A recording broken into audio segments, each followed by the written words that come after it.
번도 싸운 적 없었다. 자신을 위해서만이 아니라 남을 위해서도 그랬다. 그러니까 그런 식으로 착했다. 39이 되어서야 강선동은 자신과 남을 돌보기 위해서는 다른 방식의 착함이 필요하다는 것을 깨달았다. 착함은 양보가 아니었다. 희생이 아니었다. 투쟁하고 악착같이 싸우고 탐욕스레 지켜야 하는 것이었다. 하루세끼 성실하게 꼭꼭 씹어 든든하게 먹고 근력 운동을 하고 체력을 키우며 사라지지 않도록 버텨내야 하는 것이었다.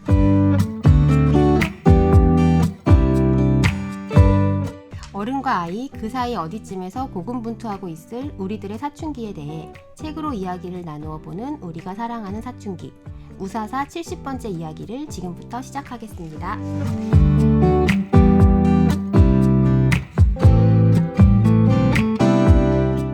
네, 안녕하세요. 우사사 70회 저는 냠냠입니다. 저는 빠케입니다. 안녕하세요. 메일입니다.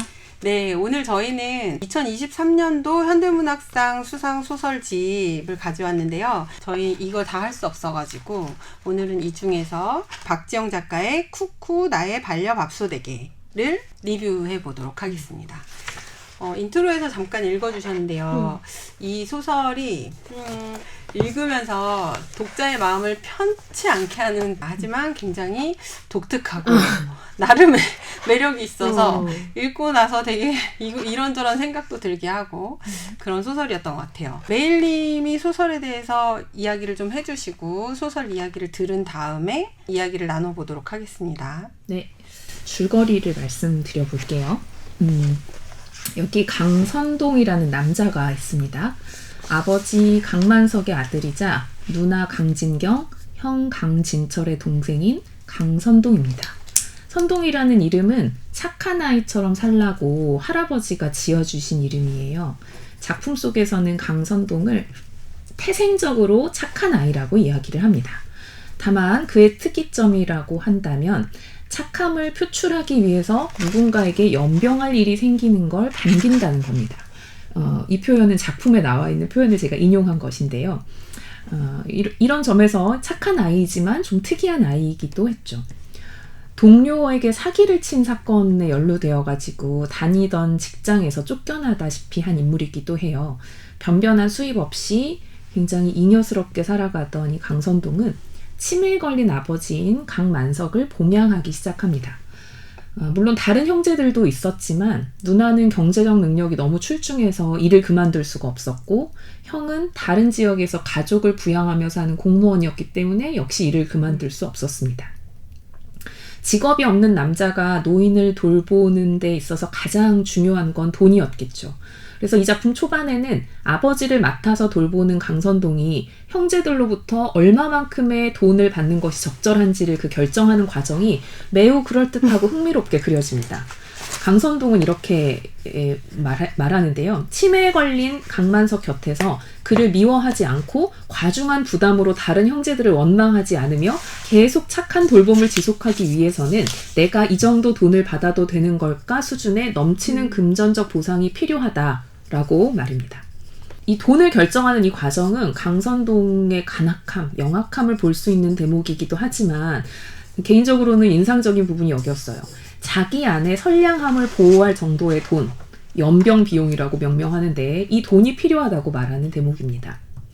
어찌됐건 우여곡절 끝에 강선동은 한 달에 130만 원을 다른 형제들로부터 받기로 하고 아버지를 돌보는 과업을 본격적으로 시작을 합니다. 그런데 아무리 생각해도 130만 원은 충분한 돈이 아니었던 거죠. 그래서 강선동은 유튜브 채널 어쩌다 부자 유친을 개설합니다. 치매 노인 돌봄 콘텐츠를 통해서 수익을 창출해보자 결심을 한 것인데요. 강선동이 콘텐츠의 컨셉을 잡으려고 레퍼런스를 찾던 중에 마담 K의 비밀정원이라는 채널을 발견하게 됩니다. 이 채널에는 강선동의 친구 재영무가 등장하고 그 재영무라는 사람이 자신의 어머니이자 과거 강선동에게 피아노를 가르쳐줬던 선생님인 권순영이라는 치매 노인이 함께 등장하는 그런 채널이었습니다. 강선동은 재영무가 자신과 비슷한 콘텐츠를 만들고 있다는 사실을 알고부터 강력하게 그를 의식하기 시작합니다. 단순히 겹치는 주제로 유튜브 채널을 운영한다는 이유만은 아니었습니다. 학창시절에 강선동이 그의 착함, 그러니까 다른 누군가에게 연병할 일을 만들어서 자신의 착함을 드러내는 식의 착함을 뽐내던 그때 강선동의 속셈을 알아챈 자가 바로 재영무였던 겁니다. 때문에 선동은 그에게 들켰다고 생각해 왔는데 그런 자를 다시 유튜브 세계에서 만나게 되었던 거죠. 강력한 경쟁자로서 재영무의 채널을 분석하기 시작한 선동은 마담 K의 비밀 정원이 곱게 늙은 여성 치매 노인의 모습을 보여줌으로써 오히려 치매 가족의 현실을 미화하고 다른 치매 가족에게 박탈감을 줄 수 있다고 분석을 합니다. 그리고 자신의 채널은 그것과 차별화하겠다고 결심을 하죠. 그래서 강만철을 예쁜 치매 노인이 아니라 코미디언으로 만들기로 결심합니다. 아버지의 부캐를 밥솥 이름인 쿠쿠로 정하고 아버지의 꿈은 스탠딩 코미디언이었다라고 공표하면서 평생을 가족을 위해서 성실한 시계수리공으로 살아온 아버지의 삶마저 조작을 합니다.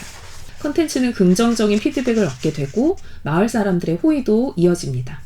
하지만 그 정도 호의에는 만족이 안 되었던 강선동은 아버지와 자신의 모습을 과장되게 편집하기 시작하고 영상화된 자신의 모습과 그것을 보고 발생하는 주위의 피드백 속에서 스스로 착한 아들이라는 자부심에 중독돼 갑니다. 그런데 아무리 노력을 해도 재영무의 채널을 따라잡을 수 없다는 게 문제였습니다. 어쩌다 부자유친 채널을 성공시킨 다음에 자기가 나가고 싶었던 텔레비전을 막 꿈꿨는데 그 텔레비전에 재영무가 먼저 나가버립니다. 또 어머니를 돌보는 이야기를 책으로 내서 주목을 받기도 하고요. 그런데 강선동은 아무리 생각해봐도 이미 저만큼 앞서 나가 있는 재영무를 이길 방법이 없는 것만 같았습니다. 그래서 강선동은 이제 아버지 강만석을 살찌우기로 합니다. 좀 더 귀엽고 좀 더 웃기는 노인을 만들기로 한 거죠.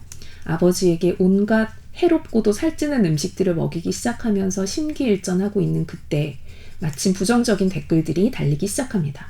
노인 학대가 의심된다는 내용들이었습니다. 더 자극적인 장면을 만들어내기 위해서 했던 강선동의 행동이 부적절하다는 신호, 그리고 이제는 멈춰야 한다는 신호였지만 강선동은 그런 부정적인 피드백의 원인을 다른 곳에서 찾습니다.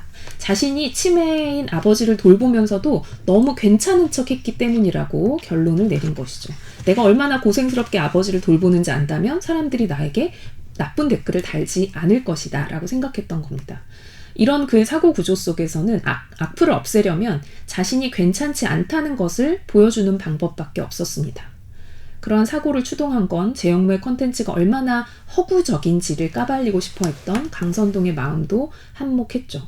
그래서 결국 이 작품의 가장 비참한 장면이 이어지게 됩니다. 강선동은 아버지에게 변비약 섞은 죽을 먹인 후에 유튜브 라이브를 켭니다. 그리고 마치 우연인 듯이 아버지의 수치스러운 모습을 라이브로 내보내버립니다.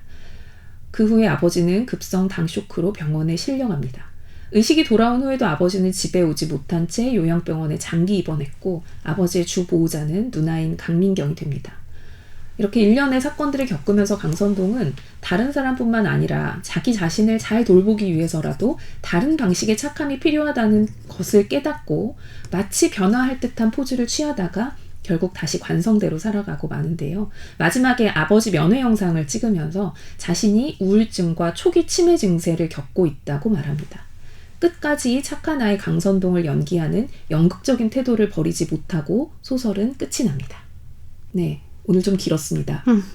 재밌었습니다. 너무 이것만 딱 읽어도 들어도 될 것 같아요. 이거 다 듣고 다 읽었다고 착각할 만큼 줄거리를 얘기해 주셨는데 이 소설을 읽고 처음에 딱 읽었을 때는 이제 저 같은 사람은 되게 괴로웠어요.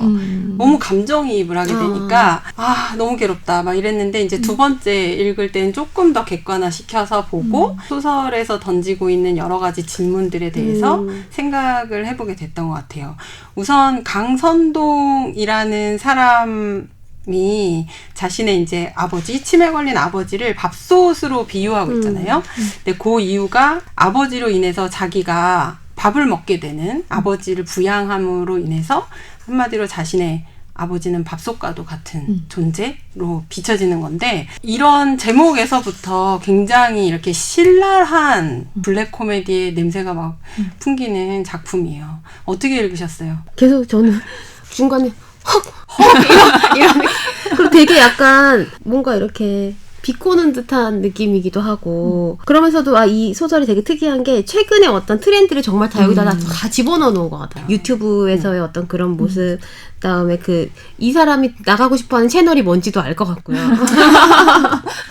그래서 그런 것들을 보면서 그냥 이 작가가 정말 최근에 어떤 그런 사회적인 요소들을 여기다가 막 이렇게 집어넣어 놓았구나라는 생각이 일단 하나 들었고 그다음에 착함에 대해서 결국에 마지막에는 그 착함이라는 것에 대해서 자꾸 생각을 해보게 되더라고요. 그러니까 뭐 돌봄의 문제도 여기 나와 있었고 유튜브에서 보여지는 가식에 대해서도 생각해 볼 수 있었지만 가장 길게 남는 거는 착함이라는 것이 무엇인가. 어릴 때는 자기 거 못 챙기는 애를 착하다고 말했던 것 같아요. 나 그거 줘. 그럼 이렇게 주는 애들 이제 초등학교 때 자기 주관을 딱 말하지 않고 다른 사람에게 끌려다니는 아이들을 쟤 착한 애야 라고 우리가 얘기했던 기억이 나요. 그래서 우리는 어릴 때 왜 그런 애를 착한 애라고 얘기했을까. 빠케님 얘기하신 것처럼 그 착함이라는 게 이제 소설의 키워드이기도 하고 당연히 고민거리가 되더라고요. 그러면서 일단 저는 이제 일견 읽었을 때 느낌은 너무 발랄해. 너무 상쾌해 이런 느낌이 드는 거예요. 내용은 몹시 비극적이지만 여기 온갖 트렌디한 요소들, 문체 그리고 속도감 이런 것들이 너무 읽는 맛이 난다 이런 생각이 들었고 그 불균형, 내용의 비극성과 문체의 어떤 희극성 같은 것들이 딱 만나는데 그게 되게 부조화하게 느껴지기보다는 읽는 힘을 만들어주고 계속 이 문제에 대해서 고민하게 만들고 그러는 작품이어서 저는 되게 재밌게 읽었습니다. 소설을 읽을 때 메일린과 같은 태도를 가진 독자가 되기 위해 제가 조금 노력하고 있거든요. 저도요.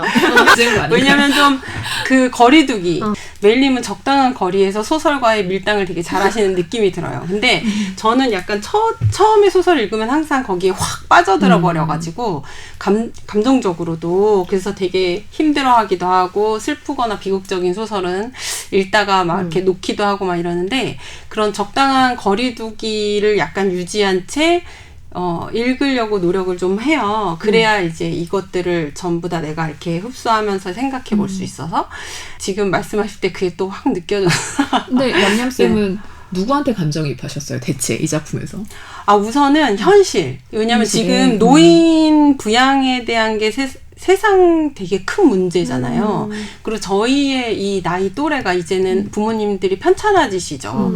편찮아지시고 쓰러지시는 분도 계시고 입원해 계시는 분도 계시고 이제 점차 시작이 되고 저는 이제 그럴 때마다 저도 나중에 나이가 들면 어떤 식으로든 아이들한테 짐이 되면 어쩌지? 이런 생각이 되게 많아서 이 노인 부양 문제 처음에 이제 확 몰입을 했었는데 여기서는 이제 그 소재를 가지고 와서 사실 본질적으로 얘기하고자 하는 거는 또 다른 여러 가지 질문들이 있는데 우리도 이제 이 현상부터 해서 조금 심층적으로 들어가 보도록 하면 이 노인 부양에 대한 문제에 대해서 하고 있는 말이 강선동이 하는 말이 정말 저게 자식인가?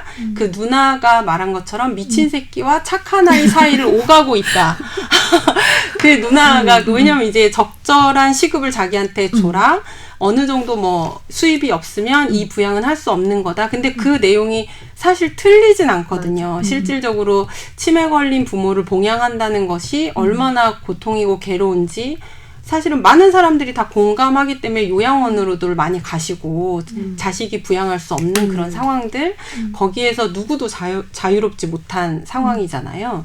그런 상황에서 본다면 강선동이라는 사람이 말하고 있는 그 말들이 틀린 말은 아니지만 우리가 자식이기 때문에 차마 입에 담을 수 없는 말이나 행동들을 그걸 거리낌 없이 내뱉는다는 데서 우리가 되게 놀라움을 느끼는 건데 여기서 결국 누나도 자기는 돈을 벌고 학원 다닌다 하면서 회피했고 형도 멀리 산다는 이유로 손을 놨고 그리고 이제 막내에게 가는 거잖아요. 이 짐이. 그랬을 때 자기한테 적절한 보수를 요구하는 것에 대해서 누가 또 돌을 던질 수 있는가. 근데 아까 빠케님 말씀하셨던 거랑 이어서 생각해보면 약간 어느 정도의 그러니까 착함이 뭔지는 아직 잘 모르겠지만 어느 정도의 희생 나 그거 좋아할 때 내 거를 내어주는 그런 바보처럼 보이는 행동 다 돈을 벌어야 되는데 그럼 내가 모실게 하는 그런 행동이 착한 행동이라고 한다면 착한 행동이 결국에는 좋은 결실을 맺기보다는 나쁜 결실로 이어질 가능성이 더 큰 게 현대사회가 아닌가라는 생각이 드는 거예요. 선의로 한 행동이라고 하더라도 오해받기 십상이고 이 상황에서도 사실은 굉장히 이 가족사에 있어서는 매우 매우 중요하고 모두 회피하는 그런 일을 사실은 선동이가 맡아서 한 거잖아요.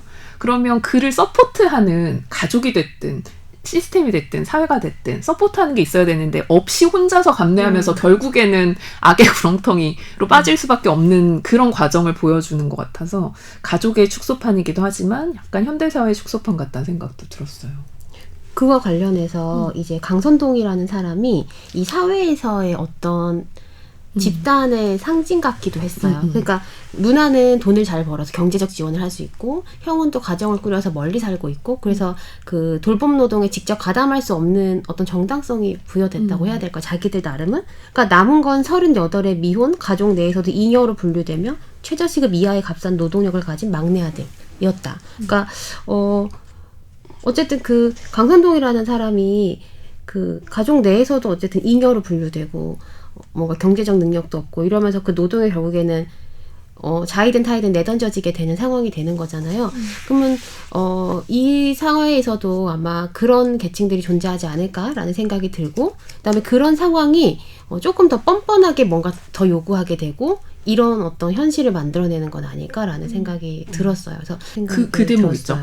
그걸 요구하는데 그걸 뻔뻔하다고 사람들이 생각하게 되는 그 지점이 문제인 것 같은 거예요. 왜냐하면 부모를 봉양하는데 다른 형제들이 맞아요. 당연히 시간을 들이지 못하면 몸이 와 있지 못하면 다른 방식으로 협업을 해야 되는데 그걸 하지 않으면서 저 뻔뻔한 나쁜 새끼네 라고 이야기하는 그 메커니즘이 문제예요. 실제로 부모를 이렇게 봉양하게 되면 그 아주 이렇게 매일매일 일상에서 가져오는 그런 힘겨움들이 굉장히 큰데 사실 그걸 겪어보지 않으면 모르잖아요. 그러다 보니까 이제 예전에는 택시를 타고 가는데 그 기사님이 이제 엄청 동생분을 이렇게 흉을 보시면서 저에게 흉을 보시면서 부모 모시고 돈도 받고 그러니까 부모 모신다고 유세다. 그러니까 돈도 받고 뭐 그러면서도 뭐 유세만 떤다 이렇게 말씀을 하시는데 그건 이미 해결된 일이라고 생각하는 것 같아요. 그 봉양의 문제는 이미 네가 맡기로 했으면 나에게는 없어진 문제고 남은 문제는 쟤에게 얼마씩의 돈을 주느냐만 남아있는 문제인데 자기에게 닥친 문제만 중요하고 중요하게 생각하고 타인이 떠맡고 있는 책임에 대해서는 금방 잊어버리는. 그다음에 그렇죠. 그게 딱 돈이 희석되는 순간 돈을 받는 순간 넌 돈 받잖아 가 되면서 그 사람의 진심이나 효심이나 그런 선함이나 이런 거는 조금 가려지는 느낌? 그래서 여기서 강선동이 이제 이거 되게 현실적이라고 생각했는데 그 케어 수준이요? 케어 수준 있잖아요. 너무 재밌었어 진짜. 그래서 강선동이 그 위에 형제들에게 제안을 하죠. 어떤 케어를 원하냐? 내가 아버지를 모시는 데 있어서 기본 케어는 170만 원, 세심한 케어는 190만 원, 다정 플러스 케어는 220만 원, 하나뿐인 가족 케어는 240만 원. 그랬더니 이제 당연히 형제들이 기본 케어를 선택했고 기본 케어는 정말 이렇게 한마디로 간병인이 해주는 수준의 케어기 때문에 가족들에게 모든 결정권을 맡겨서 이제 뭔가 결정할 때마다 누나한테 전화하고 형한테 전화하고 환자라고 보는 거죠. 환자에게 일어난 모든 문제들에 이렇게 개입시키는 거죠. 가족을 기본 케어가. 그랬더니 이제 너무 귀찮고 힘들어진 형제들이 한 단계씩 올라가잖아요. 세심한 케어로 올라가고 다정 플러스 케어로 올라가고 마지막에 하나뿐인 가족 케어 240만 원이 되면 어떤 연락도 하지 않은 채 다정하게 아빠를 자신이 혼자 모신다. 저는 이 지점에서 본인도 이미 가족을 포기한 거죠. 사실은 아들로서의 위치가 아니라 피고용인으로서의 태도로 이런 것들을 제시하고 있기 때문에 강선동 자신에게도 지금 진짜 헉하고 놀랬지만 이걸 받아들이는 모든 형제들도 그쵸, 이 상황을 그냥 문제 상황으로만 파악하고 있기 때문에 어떻게 하면 적은 비용으로 부모가 어쨌든 최소한의 그런 돌봄을 받을 것인가에 이제 초점이 있는 거예요. 이미 부모라는 그 존재는 사라진 상태에서 그러다가 나중에 이제 130만 원짜리로 이제 깎이잖아요. 왜냐면 이제 또 똘똘한 누나가 뭘 찾아냈어요. 국가 지원을 받을 때 얼마고 막 이러면서 결국 그래서 130만 원으로 합의가 되는데 야, 이게 진짜 다마고치 케어거든 진짜. 그리고 이게 그리고 또 되게 또 제가 괴롭고 쓸쓸했던 지점은 부모가 자식을 그런 거 이제 우리도 부모니까 이게 흐르는 물을 거꾸로 되돌아서 역류하는 게 얼마나 힘든가를 사랑해서 느끼는데 이 내리사랑과 자식에 대한 사랑은 정말 어떤 보상도 요구하지 않는 사랑임에 비해서 부모를 봉양한다는 거는 나부터도 누구부터도 자신이 없는 그런 문제이기 때문에 이 사랑의 방향성의 쓸쓸함, 그러니까 되게 일방향적인 거잖아요. 그래서 정말 쓸쓸하구나. 그런 거 때문에 좀 속상하기도 하고. 찬물을 끼얹어서 죄송하지만 저는 이거 매우 적절하다.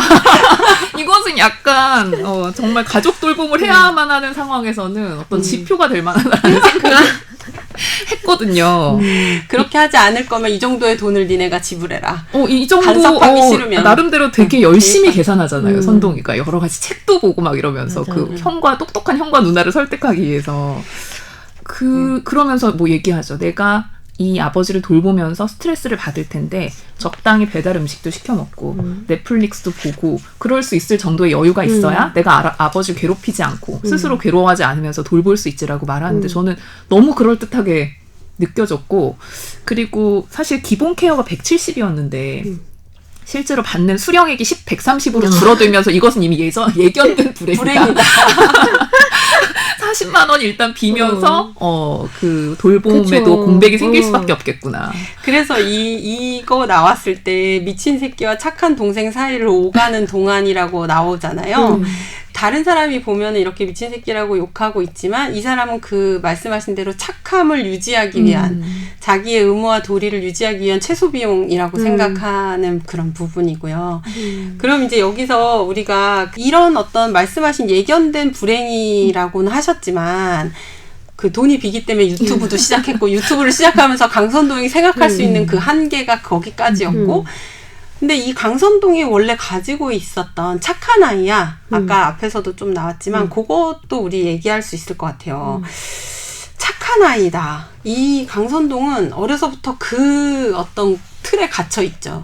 착한 아이로서 포도알을 1학년부터 6학년까지 완벽하게 모아서 상을 탄 유일한 사람. 그래서 거기에 이제 갇혀 있는 거예요. 그래서 아버지한테도 아버지 뭐 똥을 잘 싸면 포도알을 붙여줄게. 그러니까 이 보상을 주는 그 착함의 틀에서 벗어나지 못하는 상태가 지금 계속 유지가 되는 거예요. 부모님이 뭔가를 잘못했을까? 또 이런 생각이 들고요. 얘 기존적인 것보다. 왜냐면 누나랑 형은 안 그럴 수도 있잖아요. 누나랑 형 보세요 지금 나 몰라라 하는 거. 그러니까 그게 다른 방식으로 표출됐던 걸까? 덜 똑똑했나? 그러니까 그런 생각했어요. 아빠가 얘를 칭찬을 많이 안 해주고 맨날 연병 했는데 처음으로 학교 가서 포도알을 받고 착한 아이라는 말을 들을 때 너무 좋았나?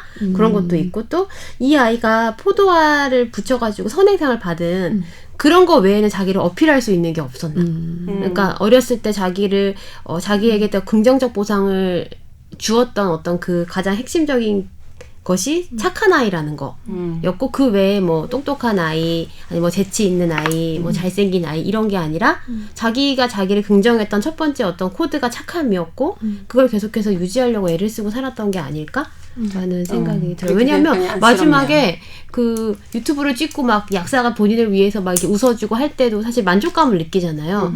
근데 그 전까지 이제 본인의 존재는 그렇게 스스로도 뭔가 이렇게 미미하다고 여겼었는데 그렇게 해서 착한 프레임이 씌워지면서 자기가 확 드러나잖아요. 근데 그런 데서 만족을 얻고 왜냐면 그때 유튜브가 수익이 안 났어도 본인은 막 신이 났었잖아요. 그 포도알을 주는 건 되게 사실은 저학년, 유아 수준에서 행하는 단순한 보상 체계잖아요. 휴지를 쓰레기통에 버렸을 때 하나 정도 줄 수 있는 거잖아요. 도리에 어긋나지 않는 공중도덕에 걸맞는 어떤 그런 적절한 그 상황 맥락에 적절한 어떤 행동을 하나 했을 때 받는 그런 건데 그걸 성인에게도 계속 그 보상체계 속에서 성인이 된 선동이 살아가면서 생기는 문제일 수도 있겠다는 생각이 들어요. 물론 그 어린 시절에는 그런 행동이 이제 내면의 반영이다라는 게 조금 더 이렇게 도식화될 수 있겠지만 성인 세계는 또 그러지 않을 수 있는데 내면을 돌볼 여지 없이 행동으로 이제 보상체계를 스스로 구축하면서 생기는 문제일 수도 있겠다는. 저는 그 지점에서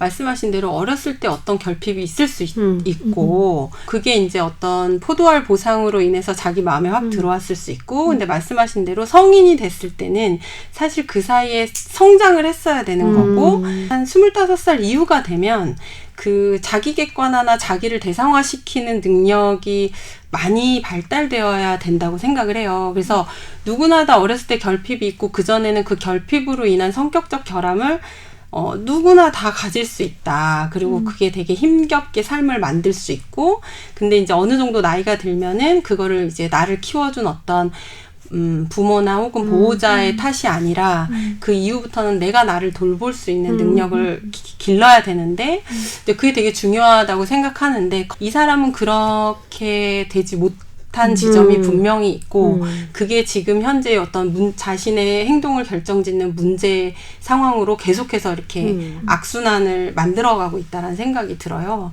그리고 이걸 읽으면서 또 뭐가 생각이 났냐면 영화 런이라는 영화 보셨어요? 거기 보면은 아픈 여자아이가 주인공인데 근데 그 아이는 선천성 하반 마비라고 지금 생각하고 있어요, 자기는. 그리고 이제 엄마는 자신을 위해 헌신하고 있고 네, 계속 케어해주고 있죠. 근데 어느 날 얘가 뭔가 자기가 먹는 약 중에 하나가 이상하다는 걸 발견해요. 약통의 이름이나 뭐 이런 걸 보면서. 그래서 엄마하고 같이 있지 않을 때 그 약의 성분을 알아보러 약국에 가려고 하지만 엄마가 그거를 계속 막고 인터넷도 막고 그러니까 엄마가 모든 걸 자기를 보호하고 케어해준다는 명목하에 모든 것들을 다 차단시켜 놓은 상태인데 얘가 결국에는 이제 집 밖으로 뛰쳐나가고 이러면서 그 약이 엄마가 자신에게 계속 하반신 마비를 불러올 수 있는 개에게 먹이는 어떤 약을 평생 먹여왔다는 것. 그 엄마가 가지고 있는 어떤 병적인 증상인 거죠. 누군가를 케어하면서 자신의 존재를 인정받는. 그게 저는 생각이 났는데 왜냐하면 마지막에 강선동이 처음에는 그런 병적인 상태까지 가지 않았지만 마지막에 아버지에게 변비약을 먹이잖아요. 그래서 이렇게 힘든 아버지를 내가 돌보고 있다는 걸 만천하에 보여주고 싶은 마음에 결국 당뇨도 있는 아버지한테 변비약을 과도하게 먹이면서 이제 당 쇼크 오게 만들고 그 상황을 막 라이브 방송을 하고 자기가 얼마나 비참하고 처참한 상황에서 헌신적으로 노력하고 있는지를 보여주려는 그런 강선동의 모습을 보면서 그 영화가 생각이 난 거예요. 제가 그래서 찾아봤는데 대리인에 의한 민하우젠 증후군이래요. 병이군요. 네. 네이버에 이제 제가 찾아봤더니 서울대학교 병원 의학정보에 보니까 주로 신체적인 징후나 증상을 의도적으로 만들어내서 자신에게 관심과 동정을 이끌어내려는 정신과적 질환이라고 나와 있는데 이런 민하우젠 증후군을 다시 말해서 자신이 보호하고 있는 자녀 혹은 부모, 가족들에게 그런 걸 만들어내서 내가 보호자로서 얼마나 존재감 있고 헌신하고 있는지를 대리인에 의한 민하우젠 증후군이라고 있더라고요. 그 영화에 나오는 그 엄마가 그런 증후군을 가지고 있다는 거죠. 그래서 저 이거 보면서 영화와 의학 뭐 이런 책을 보셨나요? 그래서 여기 마지막에 가면 강선동이 이제 그 지경까지 이르렀다라는 생각이 들면서 이젠 정말 치료가 필요한 단계다. 그렇죠. 자기를 치매라고 했잖아. 마지막에 또. 그리고 자기 자신을 자기 조기 치매가 시작됐다 그러면서 약간 동정심까지 불러일으키려고 하고 있죠. 이게 나중에는 심각해지는 그 단계까지 오게 되면서 저는 우리가 착한 아이라고 했다고 해서 모두가 다 이런 병적인 증상으로 나아가진 않잖아요. 그러니까 이제 그래서 저 같은 경우는 항상 이렇게 뭔가 마음 안심하기 위해서 그럼 어떡하지? 어떻게 해야 되지? 막 방법을 찾고 싶어 하니까 제가 생각한 건 아까 말씀드렸듯이 아이들이 성장해 나가는 그 시기에 메타인지 자기 자신에 대한 객관화, 대상화시켜서 생각하는 거, 시야를 깨는 거, 좀 더 독립적으로 확 그 세계를 깨고 나가고 바라보는 능력, 이게 진짜 중요하구나 생각이 많이 번졌죠. 근데 그 메타인지 방향성이 중요할 것 같아요. 왜냐하면 선동이는 어떤 면에서 매우 메타적으로 인지하고 있거든요. 그 어린 시절부터 재영마한테 들켰던 그 순간부터 사실은 알고 있어. 걔 얼굴을 못 쳐다보고. 그죠? 걔가 걔의 푸른 반점을 가지고 시를 써서 발표하면 걔가 수치스러워할 거야라는 걸 알지만 그러네요. 알지만 자기의 선함을 말해주기 위해서 그 행동을 하잖아요. 청취자분들을 위해서 내용을 조금 말씀드리자면 강선동이 어렸을 때 반에 이제 반점이 얼굴에 크게 있는 학생이 하나 있었고 그게 항상 부끄러워서 머리로 가리고 있었는데 선동이가 그 자신의 어떤 착함, 너그러움 뭐 이런 것들을 빛내기 위해서 그 아이가 스스로 부끄러워하는 그 지점을 이용해서 그 너의 푸른 반점을 보고 싶어 뭐 이런 식으로 약간 미화시키는 어떤 글을 쓰고 그걸 발표하게 되죠. 사람들의 주목을 받게 되고 그 아이는 울면서 뛰쳐나가게 되는 그런 상황 속에서 그걸 눈치챈 사람이 재영무 아까 말했던 그 친구였는데 그래서 항상 강선동은 재영무를 보면 그 약간 자신의 치부를 들켰다라는 생각을 하고 있는데 메일님 말씀하신 대로 그것도 메타인지 중에 하나인데 그 상황을 미리 예측하고 파악하고 이게 어떻게 될 것인가도 알고 안 되겠네요. 이 녀석 안 되겠네요. 그냥 떼찌 누가 해줬어야 되는데 어려서부터. 근데 만약에 상을 받지 않고 혼이 났다면 어땠을까? 혼이 났다. 그러니까 조금 선생님이 불러서 이렇게 했을 때 그 아이의 마음은 어떻겠니?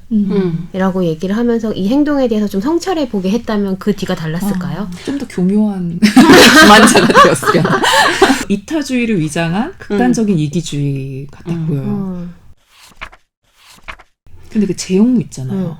아까 빠케님 얘기하셨는데 이 재영무는 어떤 사람일까? 뭐죠? 재영무는 그 성동이의 그 사고 구조 속에서는 굉장히 선한 아들인 채 하는 인간. 위선적이라고 생각해요. 이어야만 선동이는. 한다. 그래야만 한다고 생각하는 존재인데 유튜브 내에서는 되게 예술적이고 그 효자 그런 사람으로 등장하는데 재영무가 실제로는 어땠을까요? 저는 선동이보다 조금 더 지능이 높은 선동인 것 같아요. 유튜브도 하는데 보면 사실은 아픈 엄마를 그렇게 영상에 노출하고 하는 거가 긍정적으로만 보지 않을 수도 있잖아요. 근데 그거를 선동이보다는 조금 더 이렇게 교묘하고 디테일하게 잘 포장을 한다거나 그런 생각이 저는 들었어요. 그래서 재영무라는 사람은 그러니까 진짜 봐봐요. 남한테 맨날 욕먹는 사람 있죠. 그 사람들은 아주 교묘하게 못된 사람이 못된 들키는 사람. 들키는 사람. 근데 다수에게 들키는 사람은 아주 고단수에 못된 사람은 못 되는 거죠. 근데 저 사람 좋은 사람이야 라고 다수에게 평을 듣고 있지만 아주 깊이 들어가 보면 그 사람은 굉장히 이기적이고 자기 걸 잘 취하고 그런 면이 있는 사람들이 있잖아요. 그 사람들은 사실은 똑같이 그 기저에는 똑같은 마음이 있지만 그거를 포장하고 계산해서 남의 시선까지 한 번 더 생각할 만큼의 지능이 받쳐주는 거예요. 재영무가 말을 그럴 좀 것 이상하겠다. 같다. 저는 그런 생각이 들었어요. 왜냐하면 재영무가 아픈 엄마를 돌보는 자신의 콘텐츠를 만들었다는 그 지점 자체가 어떻게 봐야 될지 잘 모르겠어요. 물론 이게 선의일 수도 있지만 우리는 아무도 모르는 거잖아요. 재영무에 대해서는. 그러니까 만약에 그걸 한번 뒤집어 보면은 재영무에게도 그런 마음이 있을 수 있다. 인정받고 싶은 욕구, 그다음에 사랑받고 싶은 욕구, 칭찬받고 싶은 욕구. 근데 이제 그 푸른 별에 있어서 본인이 사실은 뭘 쏟았다는 걸 이렇게 하면서 오히려 한번 덮어주잖아요. 정의로운 행동? 이 정도의 정의로운 행동은 내가 쏠 수 있어. 이제 이렇게 하면서 자기에 대해서 조금 더 한 단계 더 괜찮은 사람으로 포장할 수 있는 사람?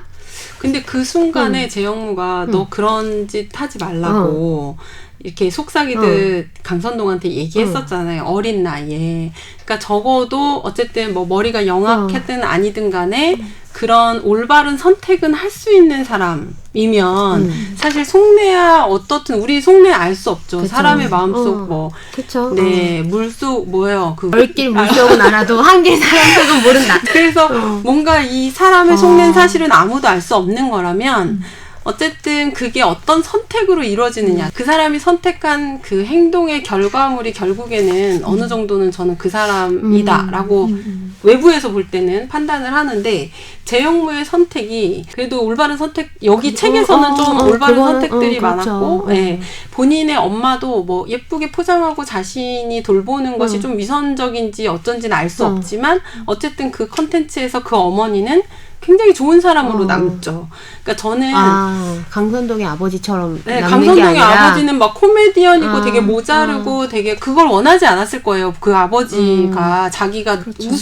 우스갯거리가 되잖아요. 컨텐츠가. 그러니까 컨텐츠에서 어떻게 소비되느냐가 되게 중요하다고 생각하는데 재영무의 어머니는 어쨌든 누군가에게 사랑받는 존재로 소비되고 있고 그래서 그 선택 자체가 나쁘지 않으면 더 이상 그 사람의 어떤 보이지 않는 그 속마음까지 짐작해서 나쁠 거야 라고 생각하고 싶지는 그러네. 않은 마음이 좀 들었고 설득당했어요. 아니, 그리고 저희가 이제 사실은 뭐 가족들 노출하는 경우 되게 많잖아요. 맞아요. 유튜브에서 개인사들, 뭐 가족, 아이들, 뭐 노인들, 뭐 아니면 아픈 자기 자신, 뭐 동생, 친구 많이 나오는데 이 유튜브에서 노출의 문제를 되게 많이 생각해 볼 때 자기 결정권이 없는 사람의 문제가 저는 되게 맞아요. 걱정이 될 때가 좀 많이 있는데 아이들도 자기 결정권이 없는데 이제 너무 예쁘고 사랑스러우니까 보여주고 싶고 사람들도 보면서 힐링이 되고 이러니까 아이들 컨텐츠도 많은데 나중에 그 아이가 자기가 선택한 어떤 노출에 대한 권리가 아니었기 때문에 어쩌지 이런 걱정이 좀 있고 치매 걸린 노인은 당연히 그쵸. 아이는 그나마 모두에게 사랑을 받는 어떤 존재로 노출되지만 네, 전 정말 치매 걸린 다음에 노출되고 싶지 않은 그런 맞아요. 모습을 사랑하는 사람한테도 보여주고 싶지 않아서 그게 생각만 해도 괴로운데 그래서 요양원에 갈 거예요? 제가 선택도 못 하겠죠. 요양원에 가게 될지 어떨지. 그래서 그 자체가 되게 괴로운데 그게 뭔가 네. 그래서 재영무에 대해서도 저는 이제 더 이상 판단은 어렵다. 저도 읽으면서 재영무가 약간 왜냐면 다 이 선동이가 기억하는 재영무만 나와 있고 네. 좀 되게 편집된 일부의 정보들만 맞아요. 나오잖아요. 그래서 재영무가 이 착한 사람일까 나쁜 사람일까 요게 잘 구분이 안 되는데 그 마지막에 아버지가 실려가고 난 뒤에 이제 123쪽에 보면 환상 속에서 재영무를 만나는 장면이 그 있잖아요. 착한 아이잖아요. 근데 거기서 보면 자신은 이토록 망가지고 부서졌지만 단단하게 그 자리에서 권순영과 함께 살아가는 재영문을 눈으로 확인하고 나면 다시 애쓸 수 있을 것 같았다. 재영무에게 다시 한번 하지 마, 그러지 마, 너 그러면 안 돼 라는 말을 듣고 싶었다 라고 이야기하거든요. 그러니까 저는 이 대목을 읽으면서 이 선동이는 나쁜 놈인데 어쩌면 이런 말을 듣고 싶어 했던 나쁜 놈일 수 있겠다는 생각이 드는 거예요. 자기에게 딱 그렇게 얘기해주고 주는 사람? 자긴 내가 이런 기만적인 행동을 하고 있다는 걸 스스로 알아. 그런데 누구도 나를 제어하지 않았던 거예요. 그래서 저는 어쩌면 아버지는 선동아, 너는 네 이름대로 착하게 살아라 라고 말해줬더라면 어땠을까라는 생각이 드네요. 누구도 이 아이에게 너 그렇게 살면 안 돼, 착하게 살아야지 라고 말해주지 않고 이 가족들도 그 흔한 옳은 소리 한 번 안 하잖아요. 너 아버지 모시면서 어떻게 그럴 수 있냐라는 식의 말을 한마디 안 하고 값을 흥정하기에만 바쁘고 맞아요. 고리타분하고 당연한 소리를 해주는 사람이 선동이에게 아무도 없었구나. 그런데 재영무는 그런 말을 해주던 사람이고 마음속에 어떤 규율로 딱 그 순간에 박혔고 자기가 어긋난 길을 간다는 걸 아는 그 순간에 재영무가 나타나주기를 바라는 마음이 간절하게 있었을 수 있겠다라는 생각이 이 마지막 부분을 보면 좀 들더라고요. 동의하면서 한편으로는 끝까지 남 탓인 것인가. 학생들도 공부 안 하고 커가지고 엄마 그때 왜 나 공부 안 시켰어. 그게 들어서 엄마들은 또 막 시키지 않아요? 엄마 그때 내가 뭐 이렇게 할 때 나 좀 꽉 붙잡고 공부 시키지 왜 안 했어라고 말하는 애들은 진짜 혼나야 된다고 생각하거든요. 그거는 이제 물론 근데 동의하는 측면도 굉장히 많아요. 예를 들어 아버지가 얘는 자기 이름처럼 착한 아이가 어렸을 땐 되고 싶었고 그래서 착한 일을 해서 상을 받아왔는데 뭐 연병 너무 애쓰지 마라. 이렇게 하면 이 자체가 굉장히 얘한테 모든 게 모순되고 위선적인 상황이 돼버리는 거예요. 그 자기가 했던 착한 행동이 위선이 되고 너무 애써서 한 가짜 행동이 되는 거잖아요. 그런 것들이 뭐 이 아이의 모든 것의 시작점이 됐을 수도 있을 것 같아서 말씀하신 대로 이렇게 딱 잡고 그래 너 이거 정말 잘했어. 그래서 사회적으로 어떤 올바른 행동을 한 것과 하지 않은 것에 대한 어떤 경계를 분명히 가르쳐주는 어른이 주변에 없었을 수도 있고요. 근데 아까 그 재영무에 대해서 얘기를 하시면서 재영무는 어떤 마음이었든 어쨌든 그런 선택들을 했다라고 했잖아요. 그 부분은 되게 중요한 것 같아요. 누구에게나 마음속에 싹이 있지만 나쁘다고 해야 될까? 우리도 항상 고민하잖아요. 네. 근데 이때 내 거를 조금 내가 더 돋보이고 싶고 뭐 어쨌든 내가 더 가지고 싶고 이런 마음을 한번 포기하고 행동할 수 있는 그런 선택들이 쌓여가는 게 아이들에게 되게 의미 있을 거라는 생각이 들고 그렇게 했을 때 당장은 조금 그렇지만 결과적으로는 계속해서 이제 스스로에 대한 긍정이 계속해서 생기면서 더 큰 힘이 될 텐데 그런 선택과 성찰이 계속 이어지는 게 되게 중요할 것 같다는 생각은 들었어요. 그 어쩌다 부자 유친이라는 유튜브 채널을 개설해서 이제 거기서부터 또 한 이야기가 막 펼쳐지는데 그거에 대해서도 같이 얘기를 해봤으면 좋겠어요. 요즘에 좀 정말 나도 한번 해볼까라는 생각도 많이들 하잖아요. 안 하시나요? 이거 하고 있잖아요. 저는 했었어요. 그걸 심지어 찍어봤어요. 아, 가족에 대해서? 가족에 대해서. 그래서 왜냐하면 모두가 다 유튜브를 하는 것 같은 거야. 그 보고 있으면. 특별히 뭐 요리를 하는 콘텐츠도 아니고 리뷰를 하는 콘텐츠도 아닌데 본인의 브이로그라고 하죠. 본인의 일상을 올리는 유튜브들을 보면 저는 일단 그런 것들을 몇 개 관심 있게 보다 금방 실증을 내곤 해요. 이렇게 약간 사람의 본인의 일상을 저렇게까지 드러내면서 힘든 점은 없을까라는 생각이 들기도 하고 그러면서 또 일견은 나도 하겠네라는 생각이 이제 들면서 내 생활 그 순간순간에 이게 유튜브로 나간다면 어떤 모습일까? 이런 것들을 상상하게 되는 거예요. 그래서 이제 시도를 해봤는데 이게 정말 이 강선동의 행동들이 진짜 이 사람은 좀 과하게 나갔지만 저는 뭘 찍어보고 싶었냐면 아이랑 공부하는 영상을 찍어보고 싶었어요.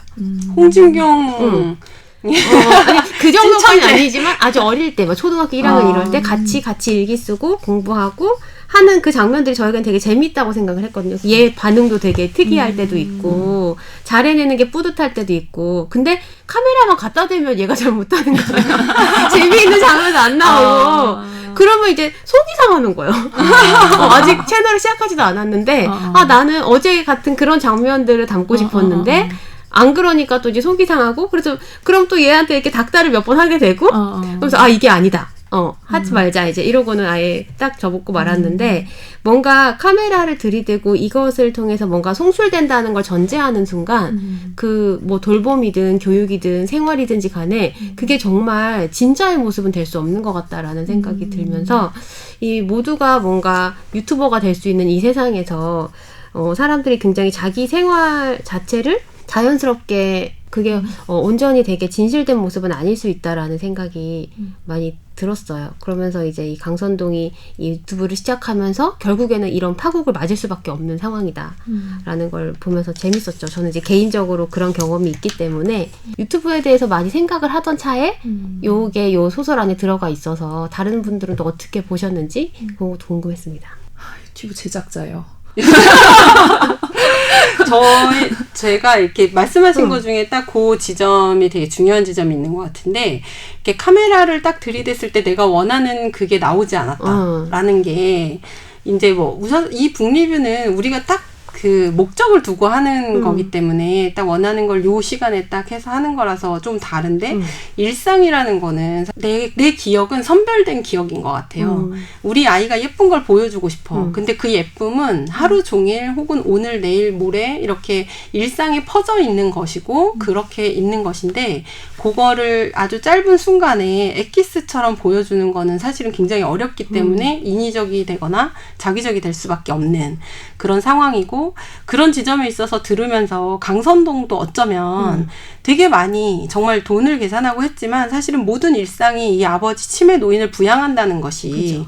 아까 이제 책에서도 나오지만 싱크대에다가 소변을 누고 사실은 아무데나 똥을 싸고 이런 어떤 이미 이제 노인이 돼버린 부모를 옆에 모시고 산다는 그 일상 자체는 굉장히 헌신이고 많은 부분 자기 희생을 감내해야 되는 건데 그것들을 알아주지 않는 이 사회에서 돈으로밖에 흥정할 수 없고 그거를 어떻게든 자기는 인정을 어느 정도는 자기 삶의 존재 이유나 이런 걸 인정을 받고 싶은데 유튜브로 보여줄 때도 말씀하신 것처럼 그렇게 희생적이거나 자기가 힘든 부분을 캐치하긴 되게 어려운 거죠. 그거는 일상에 그냥 퍼져 있는 어떤 거니까 그러다 보니 이제 인위적이고 자기적이고 그런 어떤 악순환의 굴레에 이렇게 막 빠져들어 버린 건 아닌가라는 생각이 들면서 약간 그 매체가 가지고 있는 그런 한계를 명확히 인식하지 못하고 자신의 일상하고 동일하게 결부시키는 데서 오는 문제인 것 같아요.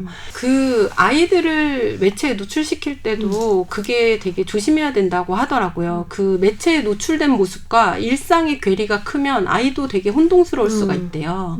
그래서 매체에 노출됐을 때 굉장히 행복한 가정인데 이 카메라를 껐을 때 아이가 이제 뭐 부모가 이렇게 싸우는 걸 보면서 고통스러워하고 아이가 힘든데 그 매체에 떠 있는 자신의 가족은 굉장히 해피한 모습이고 그러면 이 아이들도 되게 혼란스러워한다고 하더라고요. 그래서 이렇게 뭔가 매체를 운영하는 경우에는 이런 것들을 분명히 인식하고 그러니까 매체가 갖고 있는 그런 한계들 을 분명히 인식하고 그것들을 아이들도 인식하고 그런 상태로 매체를 감상하거나 할 수 있게 또 갑자기 선생님처럼 근데 진짜 어린 아이 네. 때부터 그렇게 했으면 쉽지 않을 것 같아요. 네. 제작하면서 저희 같은 이런 평범한 북리뷰도 편집하는데 시간도 굉장히 많이 걸리거든요. 그렇기 때문에 우리가 여기에 나오는 그 책에 대해 감상이 우리가 막 뭔가 줄줄줄 얘기하는 것 같지만 사실은 되게 오랫동안 준비하고 그 다음에 중간중간에 중언부언하는 거 다 자르고 이러면서 좀 인위성이 당연히 가미된 상태로 편집돼서 나오잖아요. 일상은 훨씬 심하겠죠. 그럼 그렇게 유튜브를 올리면 좋아요를 사람들이 누르고 구독을 해주잖아요. 그러면 이제 강선동 같지 않고 멀쩡하던 사람들도 그 좋아요와 구독의 노예가 될 수 있을 것 같아요. 자기 삶을 이렇게 보여주고 누군가가 거기에 공감해주고 뭐 좋아요를 눌러주고 이렇게 했을 때 점점점 그 사람들이 좋아하는 행동을 더 해야 된다고 생각을 한다거나 그렇게 네. 하면서 조금 왜요? 위험해요? 아니요. 왜 이렇게 사람들은 다른 사람의 삶이 알고 싶을까요? 근데 욕망과 욕망이 딱 맞는 거 아니에요? 만드는 사람은 나는 일상에서의 나는 약간 무방비야. 그래서 내가 보여주고 싶지 않은 것도 보여주게 되고 들키게 되고 그러는데 편집된 영상 속에서의 나는 내가 나를 제어할 수 있잖아요. 보여주고 싶은 것들을. 보여주고 싶은 내 아이, 내 남편, 내 모습만 해서 딱 보일 수 있으니까 좋아. 그리고 보는 사람은 빈곤 포르노 이런 얘기 하잖아요. 가난한 걸, 가난을 굉장히 자극적으로 보여주는 것이 문제다라고 하는데 저는 그게 문제인 중요한 이유 중에 하나는 그걸 보면서 타자화하면서 자기 위안을 할 수 있다는 점 때문이라고 생각하거든요.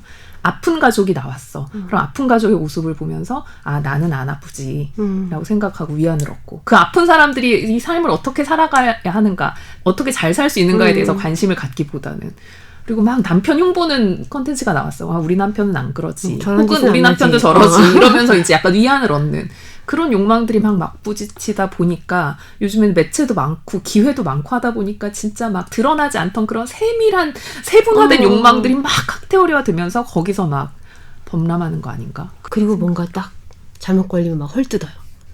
막 그것도 역시 욕망의 표출이죠. 막 보다가 그 사람이 조금 이렇게 비도덕적인 행동을 하거나 예의 없는 행동을 하면 또 그거에 대해서 지금 아까 서로 욕하고. 서로 욕하고 네. 아, 그래요. 어쨌든 이런 어떤 현 세태 소설인가요? 정말 그런 것 같아. 이 세태를 쫙 담고 있었어. 이 노인 부양의 문제도 진짜 현실 속에 직면한 문제. 이 어떤 매체의 범람 속에서의 말씀하신 그런 숨겨진 욕망의 표출들 그런 것도 지금 현재 탁 부딪힌 문제. 그리고 네. 그 유튜브로 조금 유명해지면 책을 출간하라고 연락이 오고 그 다음에 유땡땡 같은 그런 토크쇼에 나가고 이 루트도 사실은 되게 생소한 건 아니거든요. 그런 것도 되게 좀 약간 디테일하게 담아내고 있는 것 같아요. 그 서사에 잘 녹여가지고. 네. 그리고 이제 마지막으로 하나 꼭 말해야 되는 건 이거라고 생각하는데 노인 돌봄을 이야기하는데 이 노인 돌봄을 개인이 도맡아서 하잖아요. 개인이 만든 작은 시스템이 어떻게 만들어지다가 어떻게 망하는가를 보여주는 거란 생각이 들거든요. 자기가 가격표도 만들고 근로시간도 정하고 수익 창출 방안도 만들고 그러다 결국 폭망하는 이야기인데 노인 돌봄은 그렇게 해결되지 않는다. 그러니까 우리가 아이를 키우는데 온 마을이 필요하다고 말하는 것처럼 노인을 돌보는데도 온 마을이 필요한 거죠. 메일님을 보고 있는데 국회 TV보다 더 속 시원한 발언이에요. 그러니까 애들이 중요하죠. 애들이 적기 때문에 특히나 더 귀하고 소중하고. 그래서 막 얘네들을 돌보기 위해서는 뭐 온갖 방법들이 막 효용성이 있건 없건 막 만들어져요. 그런데 노인을 돌보기 위해서는 그럼 어떤 사회적인 보호망이 있나? 라고 돈 내고 요양원 가는 것밖에 없는 거예요. 그러니까 요양원도 사람들이 이렇게 딱 마음 놓고 모실 수 있냐? 그쵸. 그런 상황이 또 아닌 거예요. 사실은 이 노인 부양이라는 건 개인이 어찌하기 어려운 영역인 것이고 돌볼 수 있는 마을, 도시, 사회 이런 거를 만들어야 되는 거다라는 걸 맞아요. 같이. 닥친 문제죠. 사실 노인 돌봄의 문제가 더 심각해지겠죠. 그냥 인구수 자체가 맞아요. 적은 아이들이 이제는 어마어마시한, 그러니까 아이 하나가 입학하면은 6명이 온다 그러죠. 부모와 양가 조부모들 맞아. 해서 이 아이 하나가 이 6명의 노인을 나중에는 부양해야 되는 그런 상황이 오는 거예요. 굉장히 심각한 문제일 수 있죠. 지금같이 저출산 시대에는 그런 경우에는 진짜 개인이 할 수 있는 게 어디까지일까. 네. 그러면 이제 우리 접어두고 싶은 페이지를 읽고 마무리를 지어볼까요? 저는 115쪽입니다. 사람들은 스쳐 지나가는 약자에게 선뜻 다정해졌다. 다들 자신의 다정한 마음을 과시할 기회를 찾고 있었다는 생각이 들었다. 누구나 기회만 된다면 포도알을 받고 싶은 것이다. 누구나. 착한 아이뿐 아니라 착하지 않은 어른도 포도알을 받을 기회를 놓치고 싶지 않은 것이다. 스쳐 지나가는 약자에게 선뜻 다정할 수 있는데 또 요거 읽으면서 그 약자가 조금만 자신에게 불편을 준다면 또 이 얇은 착한 마음은 또 어떻게 변할까 그런 부분까지 또 생각이 들어서 한번 전해드리고 싶었습니다. 저는 105쪽 중간 부분인데요. 읽어보겠습니다.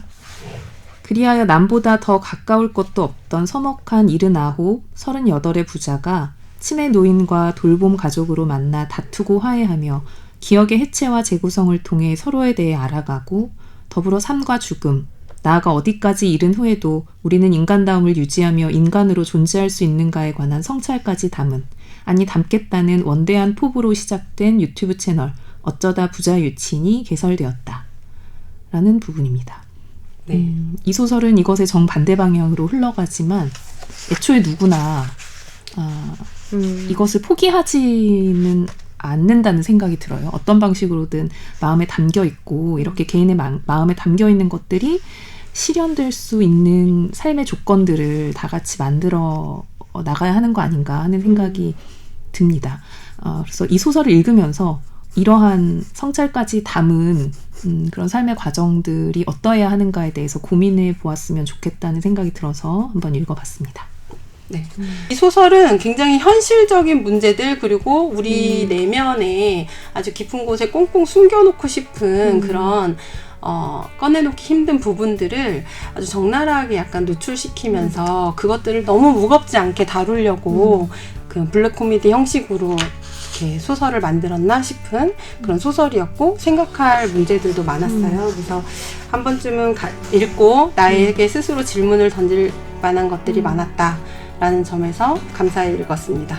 오늘은 여기서 마치도록 하고요. 다음에 또 재밌는 책으로 찾아뵙도록 하겠습니다. 함께 해주셔서 감사합니다. 감사합니다.